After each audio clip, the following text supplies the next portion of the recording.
Amerika Serikat di bawah kepemimpinan Presiden Donald Trump akan menerapkan tarif impor beberapa produk Brasil hingga 50% dari sebelumnya 10%. Tarif impor merupakan bea yang dikenakan oleh pemerintah suatu negara, wilayah pabean atau serikat supranasional atas impor barang dan dibayar oleh importir. Trump mengaitkan kebijakan tersebut dengan tuduhan adanya perburuan politik terhadap mantan Presiden Jair Bolsonaro, sekutu dekatnya, yang sedang diadili atas dugaan upaya kudeta.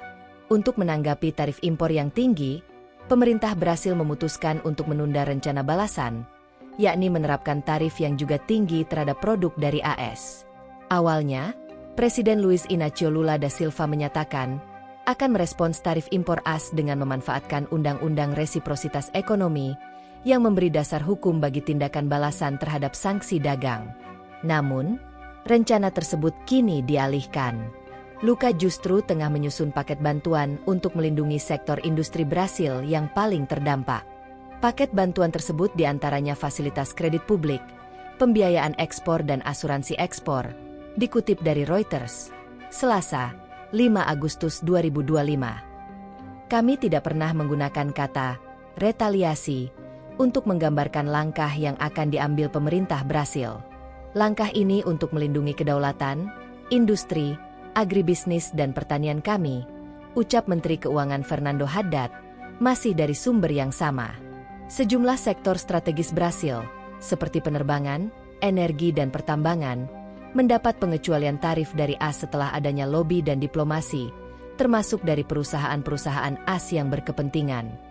Hal ini menjadi alasan Brasil menilai pendekatan negosiasi lebih efektif dibandingkan tindakan balasan langsung dengan sama-sama menaikkan tarif impor. Meski demikian, pemerintah tetap mengkaji opsi balasan jika perundingan buntu. Langkah yang dipertimbangkan adalah penghentian pembayaran royalti paten farmasi atau hak cipta media milik AS. Brasil juga sempat menyiapkan rencana pajak baru untuk perusahaan teknologi besar AS, namun membatalkannya demi menghindari ketegangan sebelum pengumuman tarif oleh Trump. Selain itu, Brasil berencana mengajukan keluhan resmi ke Organisasi Perdagangan Dunia, WTO, atas kebijakan tarif tersebut, meskipun mekanisme penyelesaian sengketa WTO sedang tidak berjalan efektif sejak pemerintahan Trump sebelumnya. Paket bantuan untuk industri terdampak tarif diperkirakan mulai digulirkan pekan ini, bertepatan dengan mulai berlakunya kebijakan tarif AS pada Rabu, 6 Agustus 2025. Download Tribun X sekarang, menghadirkan lokal menjadi Indonesia.